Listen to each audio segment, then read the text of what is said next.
Good evening, everyone. I'm here tonight with Dr. Anthony Comegna, who is a resident scholar at the Cato Institute, Libertarianism.org, and he'll tell you a little bit more about exactly what he does there. But a few weeks ago, I was listening to a podcast. It was a, Cato Daily podcast. A friend of mine actually told me, like, hey, I want you to listen to this, and I want to hear your opinion on it, because he had seen the previous live chat that I did about, the Confederate monument at the University of North Carolina. And, we really got into approaches to teaching history when I was talking to my guest. And so my friend thought, hey, this is somebody that you might find interesting. And so when I listened to this podcast, I thought that I would go ahead and just contact Dr. Comegna and see if he would be on the channel. And he said yes. So I'm very excited to have him here. And again, this is Dr. Anthony Comegna at Libertarianism.org. And that is in the description. There is a link to that website in the description if you want to see more about his work. But let's hear about it from him. Yeah, so I'm the editor for intellectual history at libertarianism.org.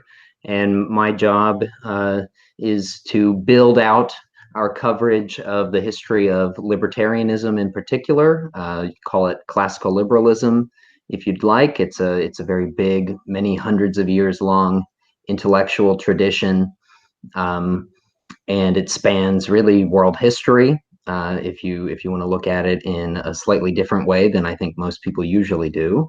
Normally, it's considered a phenomenon of Western history after the Renaissance, but I think there's a good case that this is part of world history.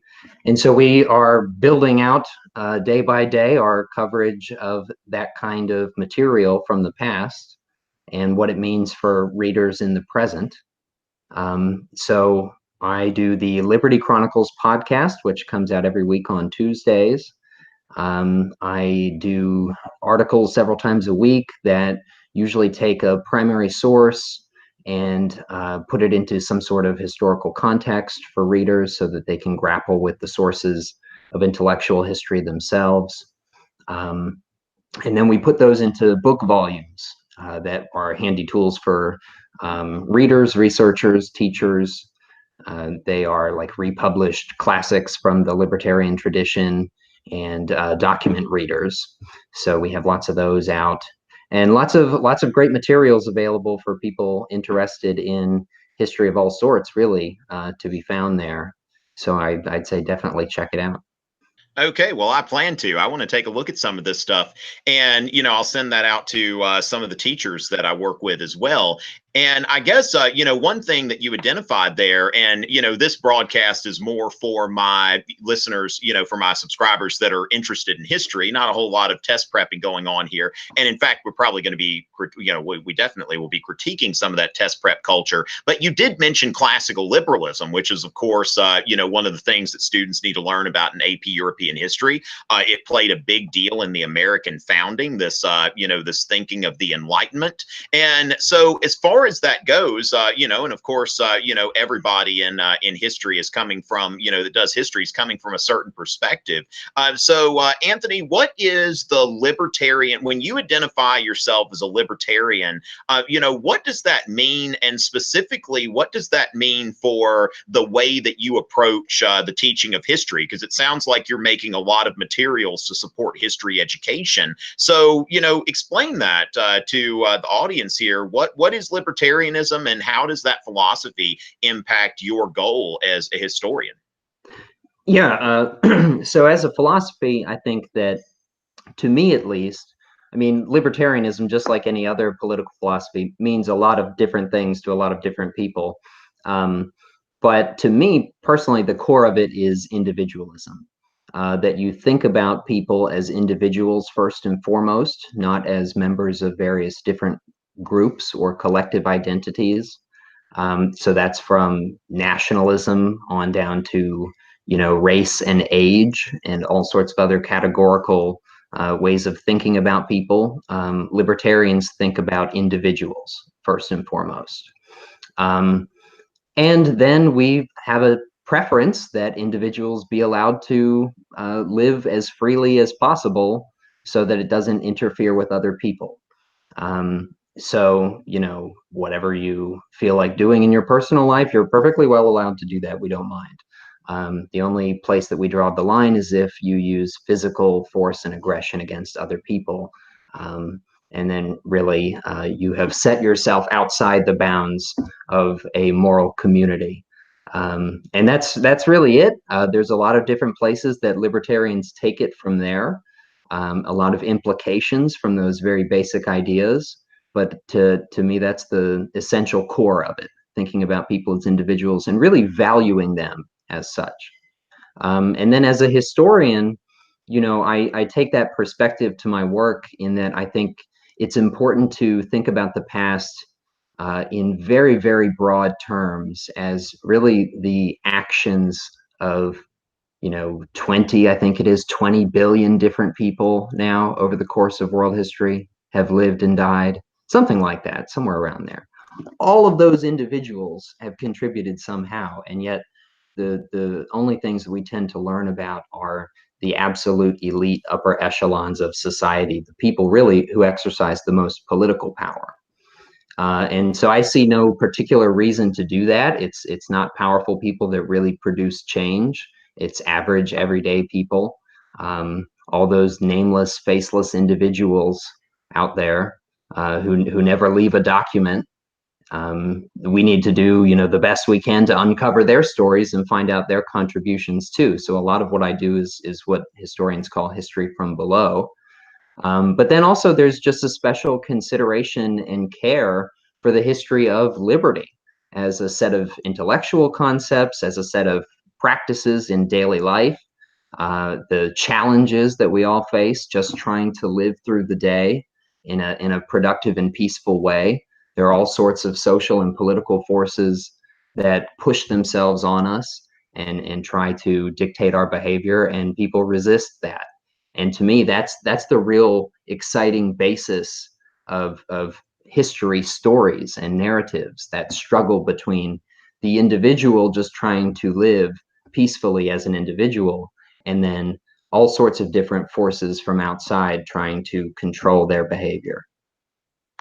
Okay, and the thing is that a lot of people who are writing curriculum today in history, they claim that they're including, history from below, and that they're including, Right. a bigger diversity of perspectives and all of that. But I teach AP US history, AP European history, and I was just texting back and forth, messaging on Instagram with a teacher, who will not be named, but he told me that he's got a job lined up doing something else, and he plans to he's going to be wrapping things up. And the thing is that I hear this from so many teachers that have been teaching the AP curriculum. Like, I used to really enjoy this. I don't enjoy this so much anymore. And this is really, the part of me that when you were talking about the way that we teach history in this country, and especially with the curriculum becoming more standardized and really written by a few people, it's like what goes on in my classroom has become determined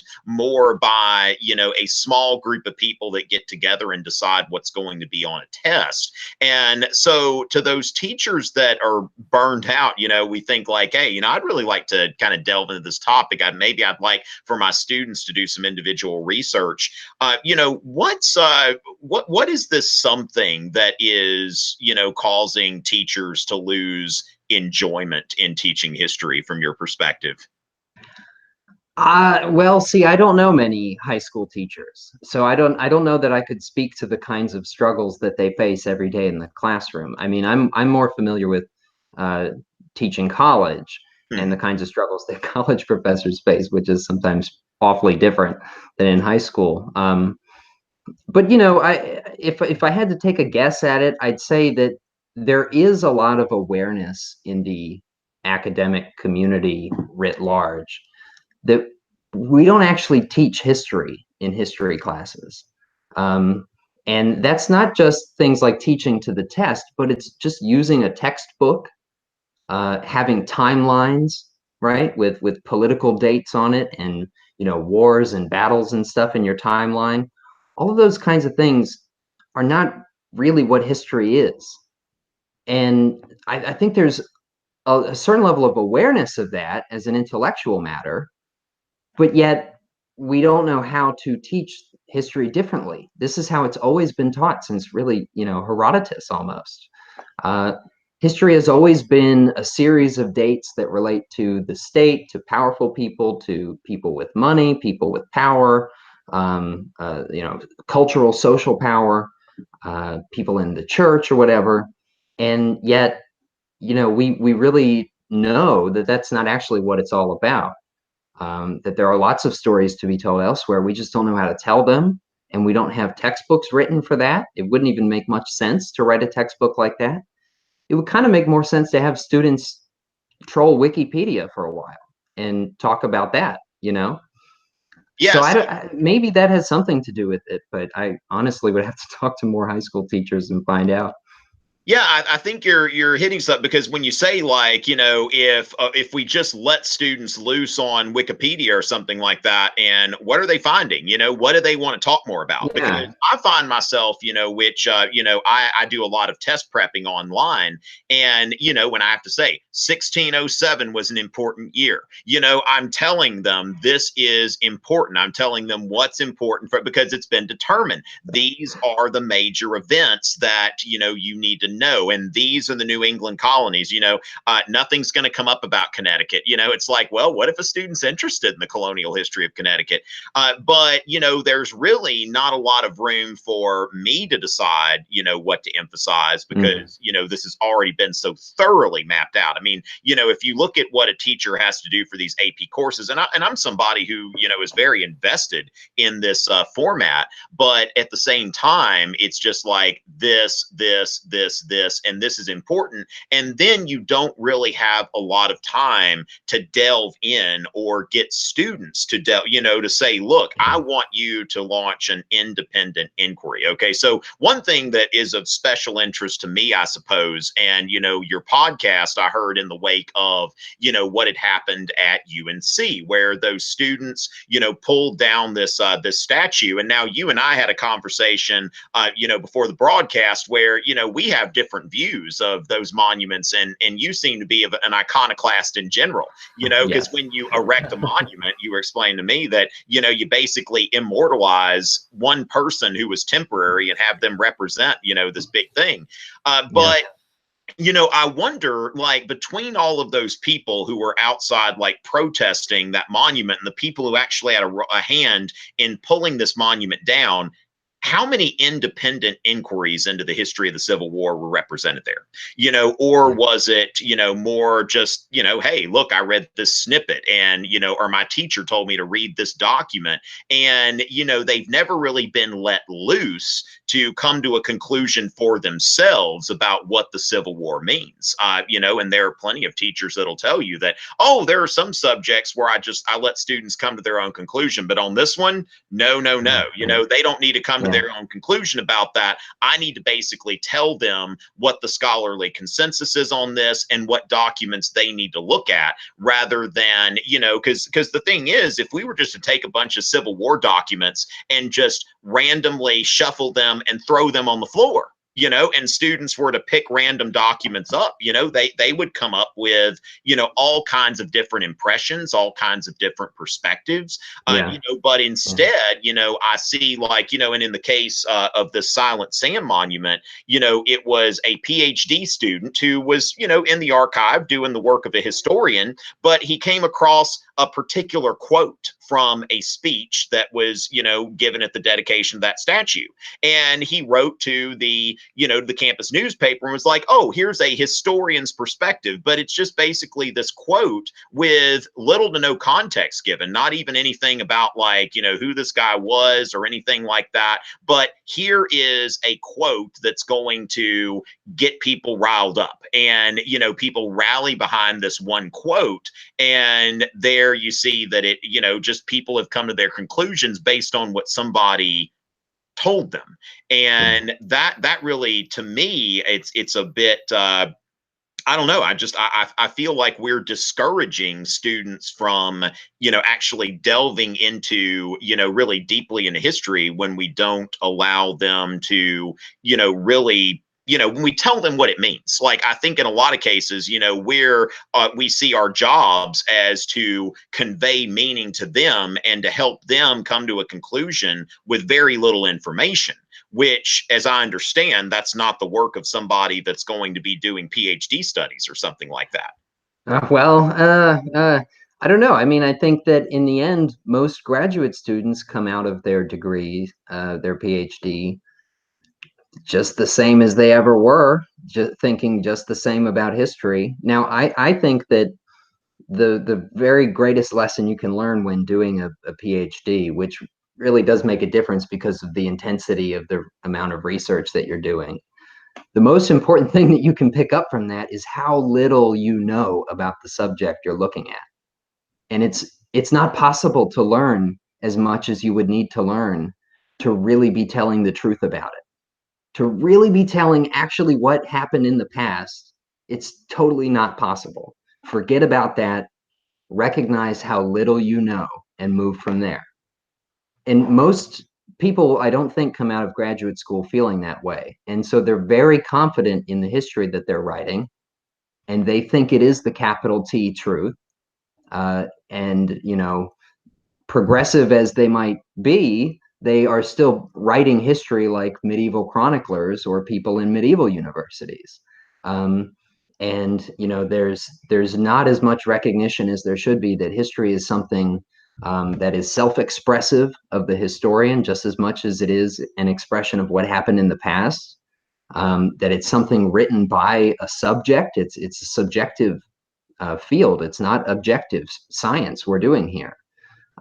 So everything that I select as a researcher, I'm looking for it for particular reasons that have more to do with me than anything that happened in the past. Usually, it's about the books that I've read to get to this point, the footnotes that I've seen that have helped me find that material, the threads that I've been able to follow, But the more you research stuff like that, the more you find that there's so much else out there, you'll never be able to track down the full story. So I think, that's really the kind of like mystery and wonder that we need to inculcate in students. And it's a lot like you get if you do a philosophy degree. Philosophers tend to treat their discipline like the word actually means. It's the love of wisdom. And that's what you get usually, at least, when you go into a philosophy class. You get a real discussion at a deep level about right and wrong, about the meaning of all sorts of complex ideas. And people tend to fall in love with it because they came to it at the right time in life when they weren't just being fed information, they were being encouraged to analyze it themselves. And I just think we get we get history all wrong in this way, and we don't have any room for creativity. And there's even less room for honesty in some sense, because so few people are really willing to admit that what they're teaching or what they're doing is not even actually history. They're just filling students with propaganda about what they think. So I at least try to be very upfront in my sort of postmodernist leanings that no, I'm telling you my story that I happen to have been able to put together here based on what I have seen. And that is very different than telling you what definitely happened in the past and what it definitely means. I can't do that. I really can't. Now, is there a link between, like, you mentioned yourself as having postmodernist leanings? Is that related to your How would you relate your postmodernist leanings to your libertarian leanings?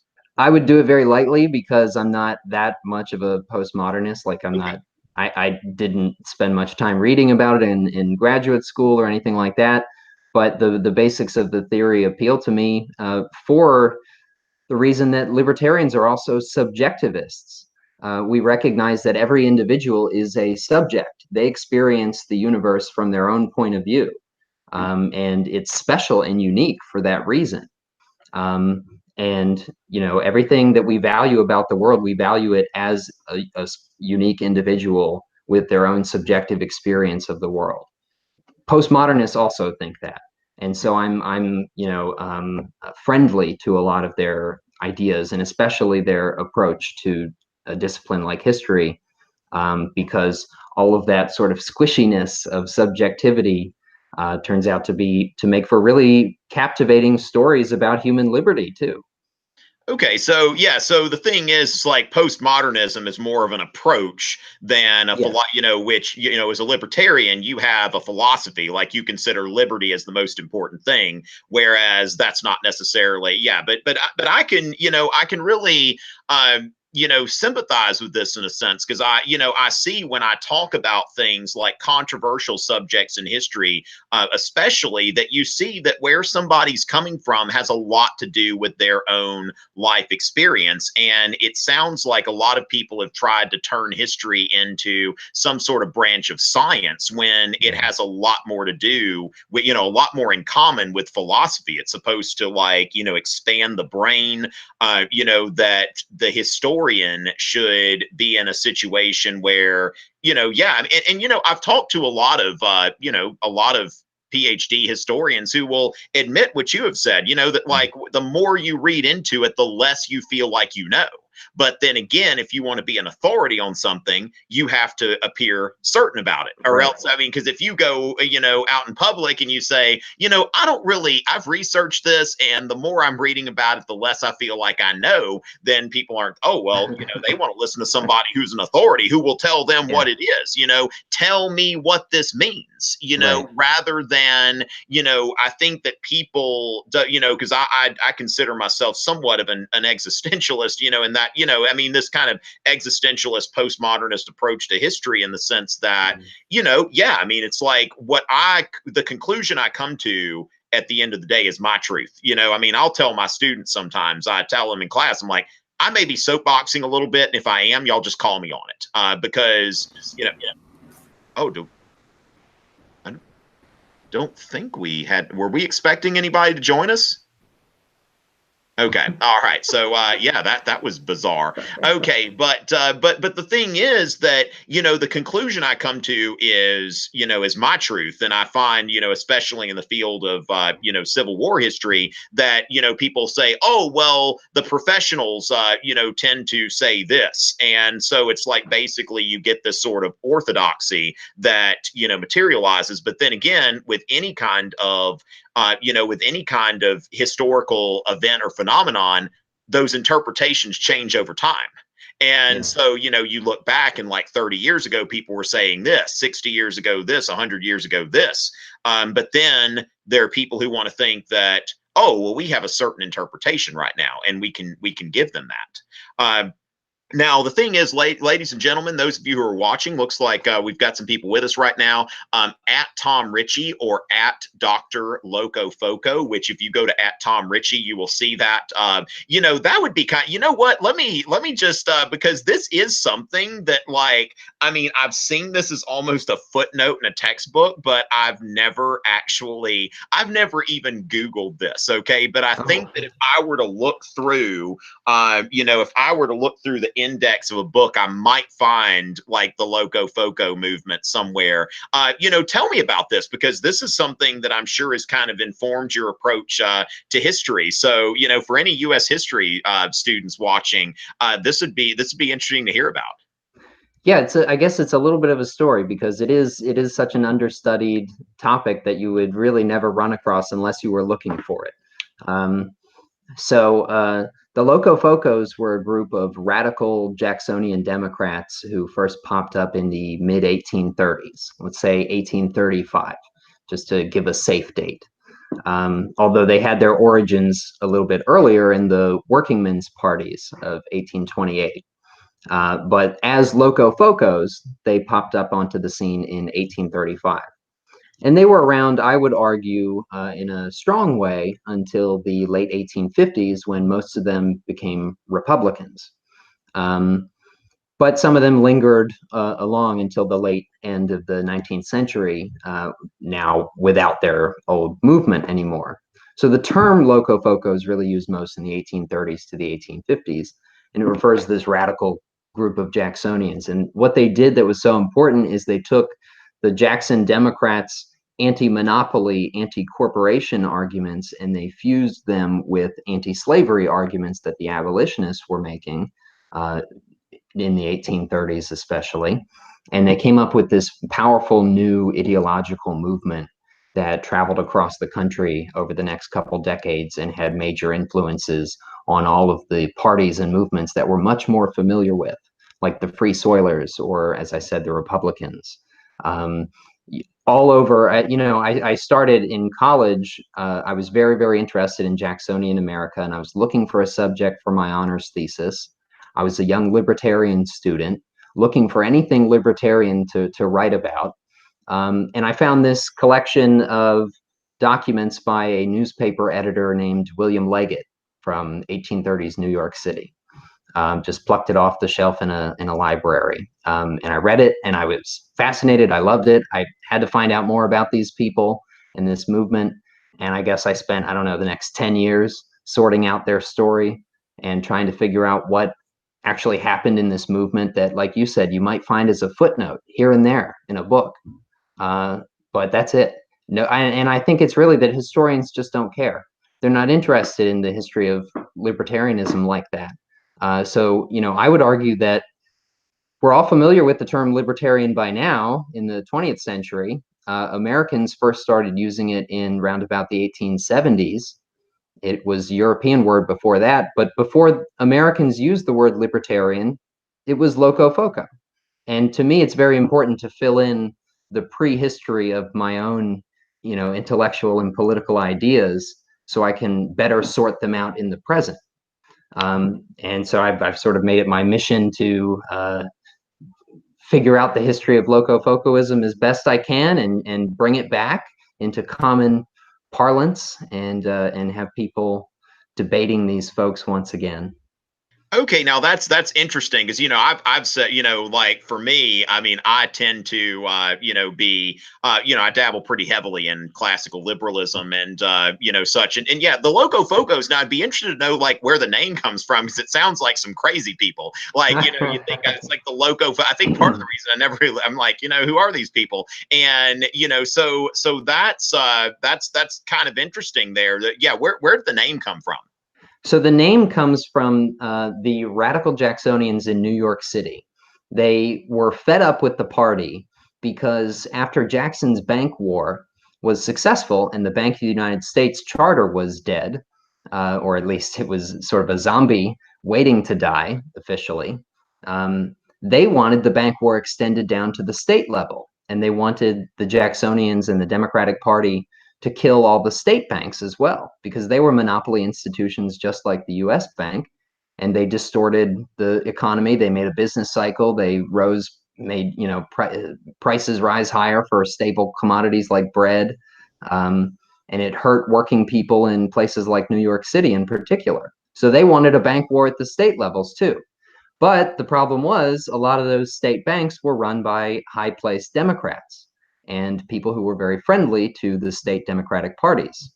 So conservative Democrats, as they were called, did not want to prosecute a bank war at the state level. And the radicals in New York City decided that their party seemed to be totally beholden to these corporate banking interests, and they were going to try their best to take it back.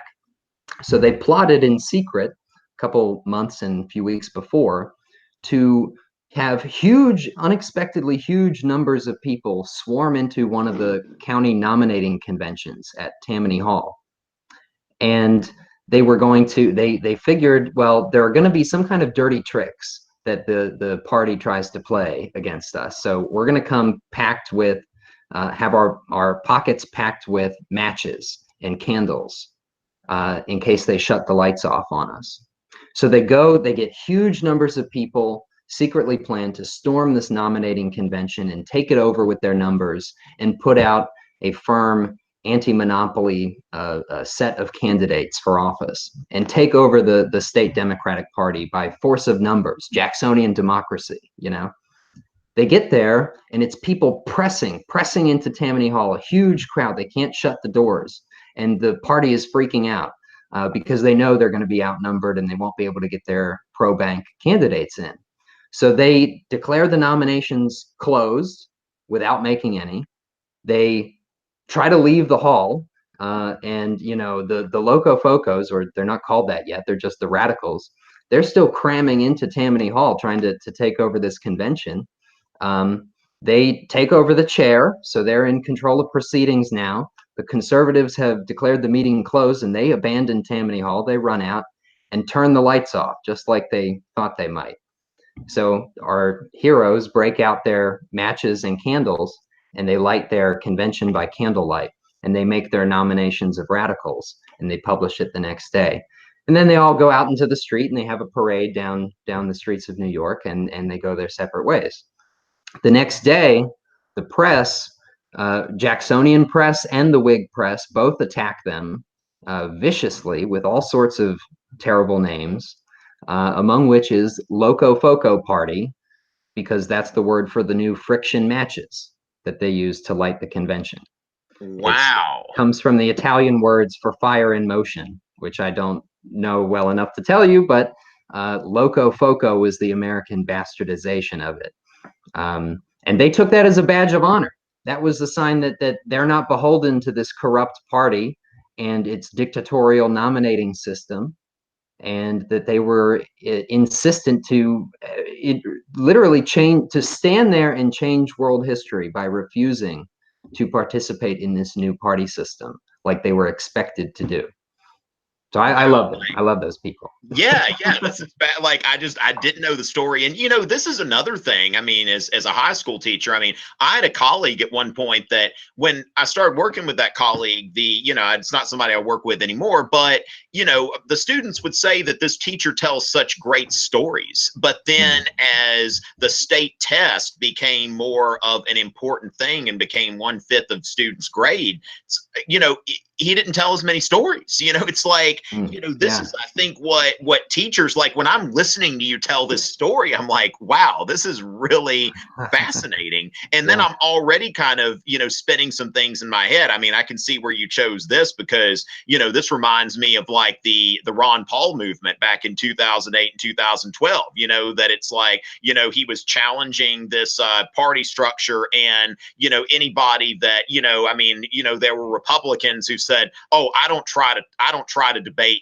I don't even pay Ron Paul supporters any mind, that it was basically like, if you're a Ron Paul supporter, you're not a Republican. Now, the Trump insurgency just happened to be successful, I think, using a lot of the same playbook, in the sense of challenging a party. But a lot of times, these people, do this now, and I'm thinking I've almost got to like invoke Godwin's law and, the Night of the Long Knives, where, when the Nazis took over in Germany, then there was that faction of the Nazi party that was like, okay, we've got the first revolution. What about the second revolution? And then it's like, no, got to get rid of those people. So, that's, I mean, you can see where this, this is something you can kind of form some historical kind of principles that, these people that they're part of these parties, they challenge. And then, of course, like anybody who's in charge of a political party has to kind of, I mean, if you're in Jackson's position, he's got to navigate between all of these different branches of the party. So challenge the federal banks, but not really go on with that, second revolution. And this is the sort of thing I'm like, Matt, like, wow, like I'm learning something new. I'm able to think about things that, that I've, read other places. And I feel like that in the culture of testing, that this sort of thing is increasingly missing from the history classroom, because, what you're talking about there is never going to be on a test. And, oh no, there's no possible way it would ever show up. No. Yeah, that if I choose to tell this story, then I am, on paper doing my kids a disservice. But then again, here's the thing that I was talking about in my most recent podcast. Yes, everybody, I've got a podcast. Just look me up on iTunes or Google Play, Tom Richey, and then remember that Libertarianism.org is it called the Liberty Chronicles, right? Yes, that's my show, and we have a lot of different podcasts at the Cato Institute too. Okay, and yeah, and where I saw heard Anthony originally was the Cato Daily podcast, and so that was really fascinating. If you'll scroll down a couple weeks, you'll find this thing about teaching history. But this is what I was talking about in my most recent podcast. I read an article about Mark Zuckerberg and how he has this obsession with Augustus Caesar. It's like his daughter is named August. He took his wife to Rome for their honeymoon, and his wife joked that there were three of us on the honeymoon, the two of us and Augustus Caesar. And the thing is, now, not to say anything of someone's opinion of Mark Zuckerberg, but I'm starting to think about like how we educate people. Yeah. And what is it that produces successful individuals? Now, of course, our public education system is based on the progressive model of education, which is teaching people to conform to the group, and do what they need to do to be good employees. But then Mark Zuckerberg at Phillips Exeter Academy got to learn Latin and got to read Roman history in Latin, and really fall in love with it. And look what he's done with his life. Now, I mean, there are certain things, I mean, certainly, not the most popular person, but somebody successful. And I can't get it out of my head that there's something about encountering in history a sense of awe and wonder and mystery that really inspires someone, to try to achieve something great as an individual. Whereas I don't really have a lot of faith that the way that I'm told to teach history is doing that. What do you think is like the role in this sense of like mystery and awe when somebody's learning history? Yeah, you got me thinking that it seems like maybe history should be taught more like a mystery, but instead we teach it like an epic poem, you know, where all of the important information is again handed down to us in a sort of very formulaic way. And instead, it should be more like a mystery novel where you figure it out as you go on your own. That's the fun part about a mystery novel. They're kind of boring when it seems pretty obvious where you're going. You want to be able to figure it out on your own before you get there to the end, and then the exciting part is figuring out if you're right. And one of the most interesting experiences that anybody who's spent time in an archive trying to figure out some like odd bit of information that you're not quite sure of, it's a really powerful moment when you find out that fits. You see the document, the letter, whatever, that has the bit that you thought might be there but you weren't sure, and then it totally fits with like 10 other things that you've read, and the realness of that hits you as a very powerful moment that you figured out some part of this mystery story that you're writing or reading, as the case may be, you know? And that's a much more profound experience than reading an entire epic poem, as I'm sure students who've been forced to do it could tell you. It's a much less exciting way to learn. And I would also argue, sort of back to the postmodernism, that that's really what history is anyways. History is actually something that you do yourself. It's a process of analyzing information from the past on your own and finding meaning in it. You literally can't do that by being given a set of information to learn. All that is propaganda about what matters and what somebody else thinks happened. But obviously, there are ways to tell those same stories about data you find in the past, and that's really what history is: finding out how to tell different stories with this large amount of information we have about the world in the past. And I don't know, we don't treat it as a creative discipline, which is a shame, because then what we think of as history is really just propaganda given from some person who's claiming to know what actually happened. And there's no space for just some high school student to step into a discipline like that and make a contribution and find out something meaningful on their own. The story's already been given to them. Their job is to learn it, right? And then recite it back, be very good at test taking. And I was one of those students. I was very, very good at test taking. And that's part of why I actually came to really like history and want to study it in college. I thought I must be good at this. I'm a great test taker for history. I can remember all the dates. I remember all the names of countries and the spellings and the wars, and I got all the details down. And then I got to college and I realized that that is not really what history is all about. And I was just sort of dying to do some of that uh, story writing analysis of my own. And that took me to graduate school. But like I said, still even then, there are people who just go through the process because they're good at it, I guess, or they think they should, and they end up, writing the textbooks and writing curriculum and putting together syllabi that get sort of copied everywhere, and it's the same old way of thinking over and over again. Yeah, and I kind of look back to my high school career. I remember when I took a final exam in 10th grade world history and I had a fever, and I went in there, like, my mom brought me to school. I took it and then she came and picked me up.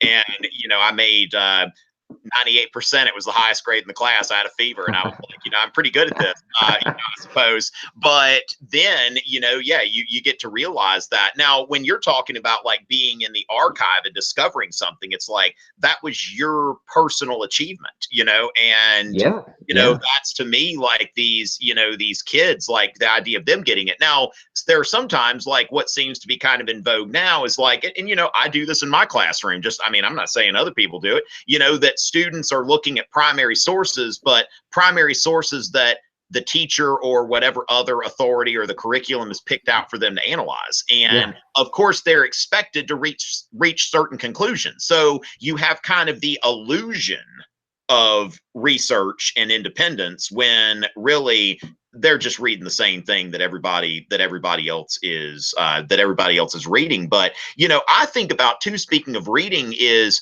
I had to read the Odyssey when I was in 9th grade, and I didn't get it. I didn't enjoy it or anything like that. But then in my 20s, I chose to read the Aeneid, and I loved it. I just, but it was something that I said, I want to read this poem. And because I decided to read it, it meant so much more to me. I mean, so this even goes beyond history when we think about like, literature, and, it's just everybody's reading the same handful of books. And, so now the thing is, I guess, now remember, if anybody's got any questions, at Tom Richey on Twitter, but for me, I guess I wonder, is there, we can talk about this, but is it really going to go anywhere? Is anybody listening to us? Are we reaching a tipping point? Because, like I said, I mean, when I talk to high school teachers, there are just so many of them who've said to one degree or another,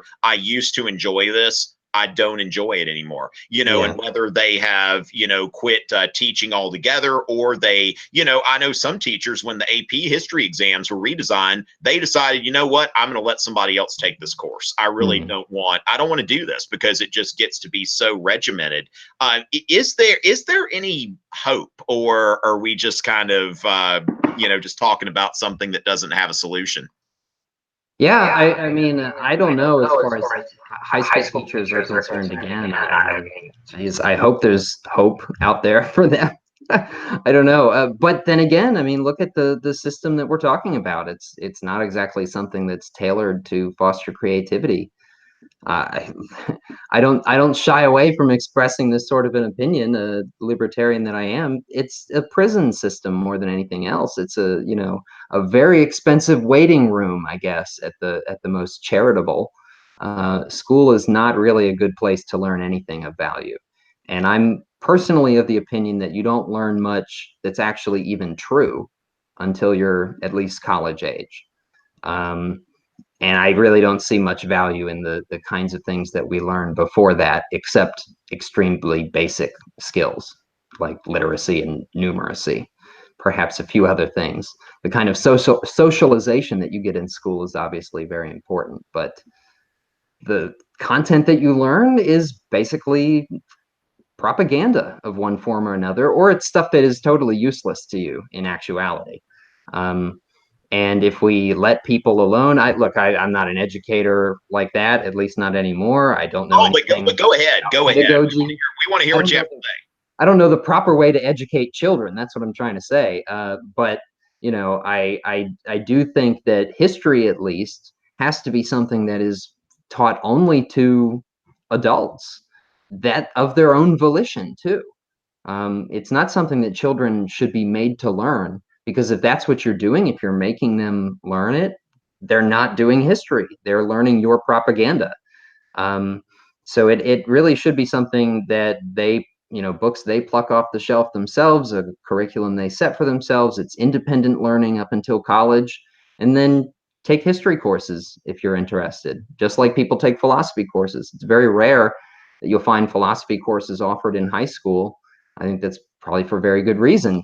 Kids at that age can't really do the level of abstract thinking it takes to actually seriously engage in that subject.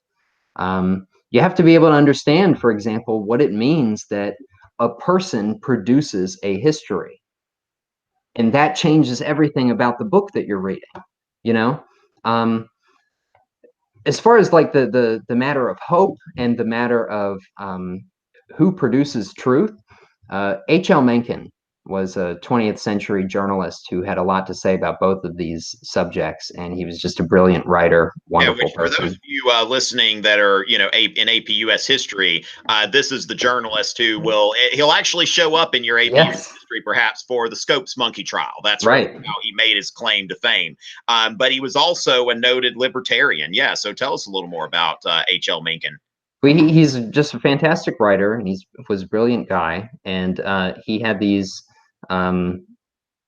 this one really fantastic article that he wrote in the middle of World War I, called "A Neglected Anniversary," and it's the features in the first episode of my podcast. And it's a history of the bathtub. And he's saying, here it's like the 75th anniversary or whatever of the bathtub being introduced into America, and we're not even taking time out to remember that. We should really take a moment to remind ourselves of the history of the bathtub and how important this thing is. And I use that in classes as just a neat example of history from below. And that there's a history to average everyday things that you wouldn't really consider, because we don't much think of it as the stuff of history. And, Mencken talks about how people didn't really like it at first. They didn't trust it. There was this like Jacksonian class issue because only rich people could afford it. Doctors didn't trust it. And then Millard Fillmore got one installed at the White House. And he took baths, and it became sort of like okay, I mean, I guess the president's doing it. All right. Now, most students have never heard of Millard Fillmore, except maybe for the Compromise of 1850 or something, right? Like, forget about the fact that he probably helped avert a civil war right then and there in 1850. Yeah. They've never really heard much about him except one line in the textbook. And they like to find out, oh my God, he's kind of the reason bathtubs are widely accepted today. And then, Mencken goes through the rest of the little bit of the story about how they changed over the years and things like that. And it was all totally made up. He made the entire article up just as a joke to play on his readers. And people believed it. And they cited it for decades and decades in medical journals, in newspaper articles. You might even find it in a blog post here and there today as the true authoritative history of the bathtub. And he said in public, no, I made that up. And people still cited it as true. So don't believe anything you hear from authority. So it's like the original fake news or something like that. I mean, it's but I mean, the thing is, I think that a lot of times, and what I see is that history, in a lot of senses, seems to be an exercise in telling people something they already wanted to hear. And so if somebody can tell somebody what they already want to hear and show them the most rudimentary evidence, then it's like, oh, okay, well, good. You validated what I want to, what I want to think. But I tell you, that reminds me, because I've told my students that my goal is perhaps like my last year teaching, like maybe, that I wanted to teach a lesson that I completely made up. That's just, I mean, so somebody's beat me to it, but I just wanted to see, what, and not even say it, but just like, what, everything I said there, I made it up. It was all fake. But, H.L. Mencken got there got there first. Now, one thing that I find interesting about what you said, and this was really the subject of the podcast that I heard you on. I've taught middle school, high school, and I've also taught at the community college level, and I've found that history is one of those things that when I've had at the in the college classes non-traditional students who were over like 25 or 30, those people, they soak it up like a sponge, like they're interested. And I've told people that people seem to get more interested in history the older they get, and at the time when they have the opportunity to learn it, they're not interested. And when I tell people what I do, they say, I wish I would have paid more attention in history class, because at that time they didn't care. But then again, when you think about how adults learn history, they're choosing to read a book, they're choosing to watch something on the History Channel or something like that, or they're getting on the internet. Now, I think YouTube is great because, while a lot of my audience is people preparing for tests, there are some people who consume my lectures because they want to. And there are some people that graduate from school and they say, hey, I'm still watching this stuff because I like it.